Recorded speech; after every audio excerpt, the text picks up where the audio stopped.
अस्सलाम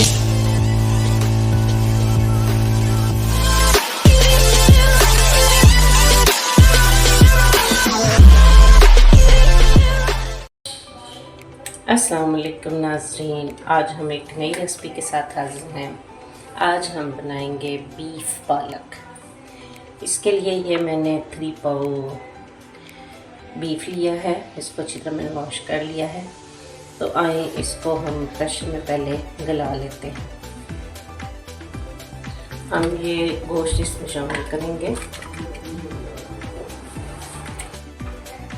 2 बड़े साइज़ के प्याज डाल लें और ये लहसुन है इसे डाल लें और जितना पानी गोश्त गलाने के लिए चाहिए उतना डाल लें। मैं ये 1 गिलास इसमें शामिल कर रही हूँ। 1 टेबलस्पून साल्ट शामिल करें, 1 टीस्पून हल्दी डालें। अब हम इसको 15 मिनट के लिए गला लेंगे और पालक काट लेते हैं।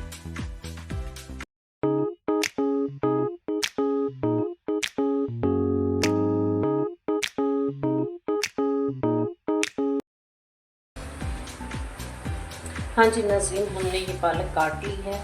अब हम इसे गलाएंगे 10-15 मिनट के लिए। आप प्रेशर में इसे डालें और पालक गलेगी तो फिर हम इसको भूनेंगे। हमारा बीफ गल चुका है। अब हम इसमें स्पाइसेस शामिल करेंगे और ऑयल डाल के इसको भून लेंगे। 1 टेबलस्पून फुल जो है आपने रेड चिली इसमें शामिल करनी है। अभी थोड़ा सा इसमें यखनी है तो हम इसको खुश्क करेंगे, फिर इसमें ऑयल हम ऐड करेंगे। अब हम इसमें टमाटो ऐड करते हैं। टमाटो 2 से 3 अदद मैंने काटे हैं और शामिल कर रहे हैं।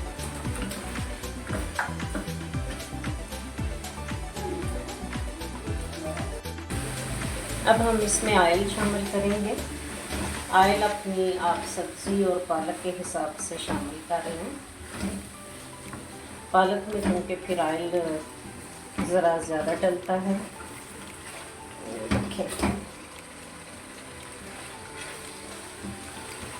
आज हम पालक और गोश्त की ऐसी रेसिपी आपको देने जा रहे हैं जो लाजवाब रेसिपी होगी और यकीनन आपको पसंद आएगी।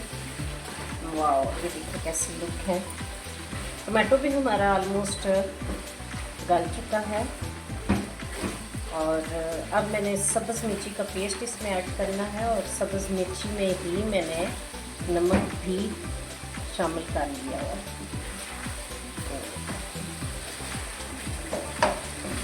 बहुत अच्छा कौरमा तैयार हो रहा है। अब हम इसमें सब्ज़ मिर्चों का ये पेस्ट है ये डालेंगे। ये तकरीबन 8 से 9 सब्ज़ मिर्ची थी, इसका मैंने पेस्ट बना लिया था। ये देखिए, ये सारा हम इसमें ऐड कर देंगे। बहुत अच्छा टेस्ट आता है सब्ज़ मिर्ची का और पालक का, और इसका तो बहुत ही कॉम्बिनेशन है। फ्लेवरफुल हो जाती है पालक इससे। वाह, क्या मज़ेदार कौरमा हमारा बन रहा है। पालक और बीफ बिल्कुल तैयार होने जा रहा है। नाज़रीन, थोड़ा सा पालक को हम बीट करेंगे क्योंकि ये मोटी मोटी अच्छी नहीं लगती।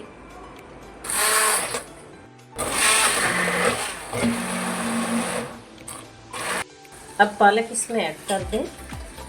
गोश्त में डाल के तो आपने इसको भून लेना है। और आज की खूबसूरत बात जो है वो कितनी ही मज़े की है। वो बात ये है कि एक बुज़ुर्ग से किसी ने पूछा कि इबादत करने के लिए बेहतरीन दिन कौन सा है। बुज़ुर्ग ने कहा मौत से 1 दिन पहले। तो उस शख्स ने हैरत से पूछा तो हमें कैसे पता चलेगा कि मौत का वक्त तो हमें मालूम नहीं। फरमाया तो फिर ज़िंदगी के हर दिन को आखिरी समझ के इबादत करेंगे। कितनी खूबसूरत बात है। अच्छा जी, हमने इस पालक और गोश्त को भूनेंगे। हाँ जी नाज़रीन, हमारी पालक जो है वो भुन रही है। क्या आपको पता है कि पालक हमारे लिए क्या क्या बेनिफिट्स रखती है? पालक एक ऐसे सब्जी है जिसमें 93 वाटर मौजूद होता है, 93% वाटर मौजूद होता है। अगर आप खुद को डिहाइड्रेट करना चाहते हैं तो पालक को अपनी ग़िज़ा का ज़रूर हिस्सा बनाएं। इसके अलावा इसमें कुछ ऐसे कंपाउंड्स भी होते हैं जो हमारे स्टमक को बहुत जल्दी एम्प्टी नहीं होने देते, यानी भूख हमें फिर कम लगती है।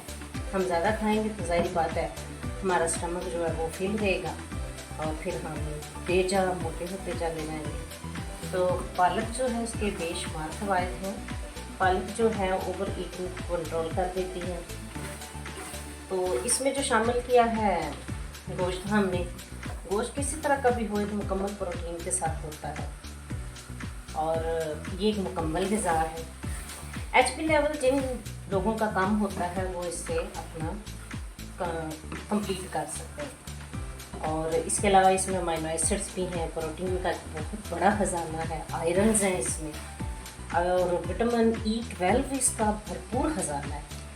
इसको अपने ग़िज़ा का हिस्सा ज़रूर बनाएं, लेकिन कितनी मिकदार में खाना है एक ख़ास एहतियात के साथ। इसको डायरेक्ट आग पर नहीं पकाना चाहिए। अगर पकाना भी है तो फिर थोड़ा उसको टाइमिंग दे दे के और उलट पुलट करते हुए, बिल्कुल डायरेक्ट आग पर बनाएंगे तो फिर भी वो नुकसान देगा। इसको पकाने का बेहतरीन तरीका ये है कि हमेशा मैरिनेट करें और सब्ज़ी के साथ गोश्त को बनाया करें। सब्ज़ी जब शामिल हो जाती है तो इसके बहुत से जो मुज़र साथ हैं उससे इंसान बच जाता है।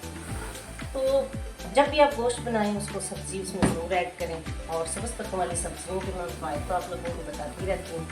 ये देखें हमारी पालक जो है आलमोस्ट ये जो है वो छोड़ चुकी है और भून भी चुकी है। हम इसको अब डिश आउट करने वाले हैं। अल्लाह करे कि हमें सेहत के साथ अल्लाह नवाजे और सेहत का सबसे ज़्यादा राज इंसान के अपने हाथ में कि हम क्या खा रहे हैं, कौन सी चीज़ है जो हम अपनी ग़िज़ा में शामिल कर रहे हैं।